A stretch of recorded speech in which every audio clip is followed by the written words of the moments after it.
자, 여러분, 안녕하십니까. 조밥쌤 김은영입니다. 오늘은 2026학년도 스카이와 서성 한중 이 12특 서류 전형에 대해서 알아보도록 하겠습니다. 먼저 첫 번째로 올해부터 자소서가 반영이 되지 않습니까? 그래서 여기에 보시게 되면 여기 이 자소서 부분은 어떤 식으로 우리가 해야 되는지. 자, 먼저 자기소개서를 필요로 하는 대학을 공식적으로 요구한다는 건 서울대하고 연세대 요 두 곳만 지금 나와 있습니다. 그래서 내용적으로 보게 되면 이번 지금 9월 후기 전형부터 도입을 하기로 했고요. 그 다음에 나와 있는 이 부분에 있어서 비고의 상황에 보게 되면 이 원서 접수 시에 사이트에 접속하셔가지고 직접 한국어로서 작성을 원칙으로 한다는 거고요. 특히 이제 연세대학교 언더우드 국제대학 같은 경우에는 모집 단위별로 영어로서 작성을 해줘야 된다라는 거죠. 또 하나의 올해 2026학년도의 입시 부분에서 바꿔진 부분이 뭐가 있냐면 지원에 대한 횟수입니다. 지원에 대한 횟수가 전체적으로 제한이 없다라는 얘기죠. 근데 이건 사실상 이전에 제가 영상에서도 말씀을 드렸다시피 이거는 큰 의미가 없습니다. 왜냐하면 이미 자기가 한번 여기를 써봤다 하는 마음으로 쓰는 아이들은 그렇게 많지 않습니다. 물론 이제 중하위권 아이들 같은 경우에 그런 호기심을 발휘할 수는 있을지 모르겠지만 전반적으로 그래도 본인들의 실력에 맞고 또 자기가 원래부터 생각해왔던 대학에 맞는 그런 지원을 하는 것이기 때문에 최소 이전에 우리가 6회 제안으로서 사용했던 것들이 오히려 더 그 사용 범위 안에서 이루어지지 않을까라고 저는 개인적으로 생각하고 있습니다. 특히 그 연세대학교 지원하는 경우에 12년 특례 대상자는 연대 글로벌 인재대학 간의 그 중복 지원을 할 수 있다라는 거, 요거는 아마 다 알고 계실 거라고 생각을 합니다만 여기에 또 혹시 몰라서 올려놨으니까 참고하시면 좋을 것 같고요. 그러면 이제 나머지 기타 대학들은 전후기에서 이번 지금 3월 원서 접수가 이제 시작이 됐는데 9월 학기 전형으로요. 12년 특례 아이들 같은 경우 앞으로의 경향은 그럼 어떤 식으로 이 자소서에 대한 추후 방향이 어떻게 바뀔 수 있을까라고 했을 때, 1차적으로 서성한 중앙대와 이대까지는, 자소서가 다시 한번 부활이 되어져서 확대되어지고 또 사용이 가능한 그런 그 서류 전형에 꼭 필요한 요소가 되지 않을까라고 저는 개인적으로 그렇게 생각하고 있습니다. 그래서 지금 이제 11학년, 10학년인 친구들은 이 자소서 부분이 다시 부활이 된다라고 했을 때 자기네들이 우리가 이 서류 전형으로 준비할 때 자소서라는 부분과 또 우리가 서류로서 준비해야 되는 내용들까지는 제가 오늘 같이 정리를 좀 해드리도록 하겠습니다. 그 다음 걸로 한번 보도록 하겠습니다. 거기에 보시면 이제 서류 평가인데요. 그렇다면 후기 전형이 됐던 전기 전형이 됐던 서류 평가 부분은 주로 어떤 식으로 이루어지느냐? 이거는 사실 많은 제 영상에서도 말씀을 이전에도 드렸고요. 또 지금 준비하고 해서 올려주는 다른 입시 컨설턴트나 학원들에서도 이런 부분 굉장히 많이 얘기하고 있을 것으로 알고 있습니다. 서류평가의 영역은 어, 세 가지의 역량 부분으로 보시면 되겠습니다. 학업 역량과 진로 역량, 그리고 공동체 역량. 그러면 이 세 가지의 역량 부분에 맞는 부분을 어떤 식으로 하느냐. 자, 그럼 학업 역량이라고 했을 때 이거에 대한 비율들이 대략 어느 정도 되느냐 하면, 학업 역량 4, 진로 역량 4, 공동체 역량 20, 요 정도. 조금 더 평균적으로 좀 해준다 그러면 뭐 3.5, 3.5, 뭐 3, 이런 식으로 갈 수도 있을 것 같아요. 아니면 뭐 4, 3, 3, 이렇게 갈 수도 있을 것 같고요. 근데 그거는 어느 쪽이 됐던 이 세 가지 역량 부분은 다 공통적인 그 서류평가의 영역 부분이라는 거 알아두시고요. 자, 그렇다면 학업 역량 부분에 있어서는 우리가 무엇보다도 표준 학력 지수를 가장 많이 본다라는 거죠. 그럼 우리가 표준 학력이라는 게 어떤 거냐 하면 SAT라든가 AP 그리고 IB, A레벨 그다음에 이제 GPA 이런 부분들 그다음 토픽 한국어 능력 시험이죠. 그다음에 공인어학 성적 등이 있고요. 스쿨 프로파일 등이 이제 표준 학력 부분에 학업 역량 부분에 들어가는 부분이다. 그럴 때 그럼 여기에 대한 것들을 우리는 어떤 식으로 이제 이번에 시험을 봐야 되고 입시 원서를 내는 학생들은 거의 다 끝나가지만 지금 제 영상을 보고 계시는 아래 학년의 11학년과 10학년의 학생들은 이제 이런 부분에 맞춰줘야 된다는 얘기죠. 선택과 집중.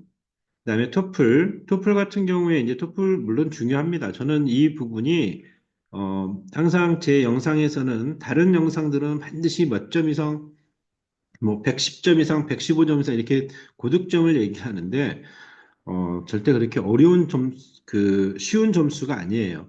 이 부분들은. 근데 이거를 많은 학원 관계자들이 그 학원을 다녔던 친구 한 사람이나 누구 몇몇 사람들이 이런 점수로 그 대학에 합격했다. 그럼 꼭 이 점수가 있어서 된 것처럼 얘기를 하는데 거듭 말씀드리지만 전혀 그거와는 상관이 없다라는 거. 이거와 상관이 되는 그 토플이라는 점수와 연관성이 있는 학과는 의예과 관련 학과를 제외하고서는 거의 그리고 또 이제 국제학부를 지원하는 국제학부도 몇 개 없으니까 근데 어쨌든 그런 과를 제외하고서는 토플의 고득점이라고 얘기할 수 있는 115점 이상 을 이제 꼭 필요로 한다. 이렇게는 얘기할 수 없습니다. 하지만 저는 이제 의예과를 지원한다는 친구들한테는 최소한 IBT 토플로서는 제가 가르쳤던 학생 중에 의예과 지원에서 합격한 아이들은 최하 점수가 117점이에요. 이 정도 점수가 있어야 돼요. 이전 같은 경우에 한 뭐 7, 8년 전만 해도 만점이 아니면 저는 의대 쓰지 말라고 그랬거든요. 하지만 지금은 이제 그만큼 또 상황이 바뀌었고 해서 117점 정도 이상은 돼야 된다라고 생각을 하시면 되겠습니다. 그래서 제가 기준점을 잡아드린다고 하면 이러한 의예과 지원하는 과 이외에 문과생은 100점 이상이면 되고요. 이과 같은 경우에는 90점 이상. 연대나 고대 같은 경우에 90점 이상의 토플 점수를 가지고도 합격한 친구들이 상당수 있습니다. 제가 가르쳤던 학생 중에서도 그런 친구들이 있기에 아마 다른 지역 또 다른 학교 출신의 학생들도 아마 그런 부분들을 많이 가지고 있을 거라고 생각이 됩니다. 꼭 위에 있는 어떤 한 친구의 점수만을 바라보고 아이가 하기 힘들어하고 또 오히려 그 시간에 다른 SAT라든가 AP라든가 이런 표준학력 지수에 더 올인할 수 있는 시간을 이런 불필요하진 않지만 조금은 덜 중요한 토플이라는 거에 이렇게 시간을 많이 낭비하지 않았으면 좋겠다라고 저는 생각을 합니다. 토플 같은 경우에는 이 정도 점수로 생각을 하시면 제일 좋을 것 같고요. 그 다음 이제 진로 역량 부분입니다. 진로 역량 부분은 이제 뭐냐면 전공 적합성 관련의 과목을 이수했느냐, 그리고 이수했다라면 그거에 대한 테스트 시험을 봐서 그 성적을 가지고 있어야 됩니다. 그죠? 그래서 AP라든가 IB 같은 경우에는 뭐 HL과 SL 선택했을 때 그 비중에 있어서 어느 정도를 두고 있고 또 얼마나 전공과 관련되어지는 과목들을 어려운 걸 했느냐 아니면 정말 쉬운 것만 골라 했느냐 하는 것도 어, 고려가 된다라는 거. 그다음에 AP는 이제 AP는 학교냐 아니냐에 따라서 AP를 뭐 많이 한다라고 절대 좋은 건 아닙니다. 그 학교의 프로파일을 이미 우리가 보잖아요. 입학사정관들이. 그렇다면 여기에서 얘는 AP 학교이기 때문에 최소한 기본적으로 뭐 10개 이상은 있는 게 맞겠다. 또는 AP 학교가 아닌데 얘는 아니기 때문에 최소 3개 가진 아이도 있을 수 있고 또 뭐 보통은 이제 AP 학교가 아닌 학교들 같은 경우는 저는 3개에서 5개 정도만 전공과 관련되어지는 것을 좀 해줬으면 좋겠다라고 저도 컨설팅 할 때 그렇게 말씀을 드립니다. 그래서 그렇게 준비를 하시면 좋을 것 같고요. 그다음에 이제 수상 경력이라든가 동아리 활동 이런 부분이 있습니다. 특히 A 레벨 같은 경우나 IB 같은 경우에는 둘 다 뭐예요? 프리딕으로 가야 되기 때문에 점수가 우리가 7월에 접수할 때 성적이 다 나와 있지 않습니다. 그죠? 그래서 IB 프리딕이라든가 A 레벨 같은 경우는 AS 그 점수도 인정이 되니까 그렇게 하고 제출하시면 될 것 같습니다. 그다음에 이제 여기에서는 이거를 위해서 이제 저는 컨설팅 할 때나 또는 저희 학생들한테 얘기해 주는 게 학교 활동이라든가 학교의 GPA를 위해서 좀 더 집중적으로 노력을 좀 많이 해달라라고 얘기를 합니다. 그다음 공동체 역량이 있습니다. 공동체 역량은 리더십과 봉사활동 그리고 교내 활동과 관련되어지는 거죠. 이거는 이제 향후 자소서 부분을 지금은 서울대하고 연세대만 쓰지만 내년, 내후년 이렇게 또 가다 보면 전체적으로 또 자소서의 내용이 점차적으로 이전과 같이 중요해질 수 있습니다. 그럴 경우에 이런 그 모든 활동이나 이런 것들이 자소서에서 우리가 피력해야 되는 부분이 있거든요. 그러한 내용들과 일치가 되어져야만이 된다라는 거. 왜냐하면 이게 서류로 평가하는 거기 때문에 서류가 서로 일치해야 되는데 어떤 경우에는 이게 자기가 쓰지 않는 거면 어떻게 해요?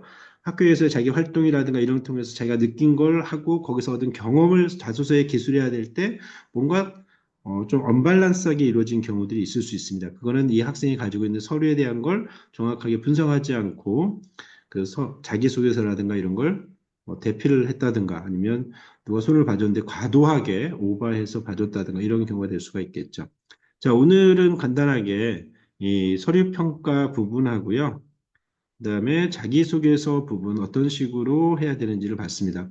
그래서 다음 시간에는 제가 짧은 영상으로 요거보다 좀 더 짧게 해서 자기소개서 부분을 어떤 식으로 작성을 해야 되는지 해서 또 다른 영상 준비해서 올려드리도록 하겠습니다. 많은 도움이 되셨으면 좋겠고요. 좋아요, 구독 부탁드리고요. 자, 저는 다음 시간에 뵙겠습니다.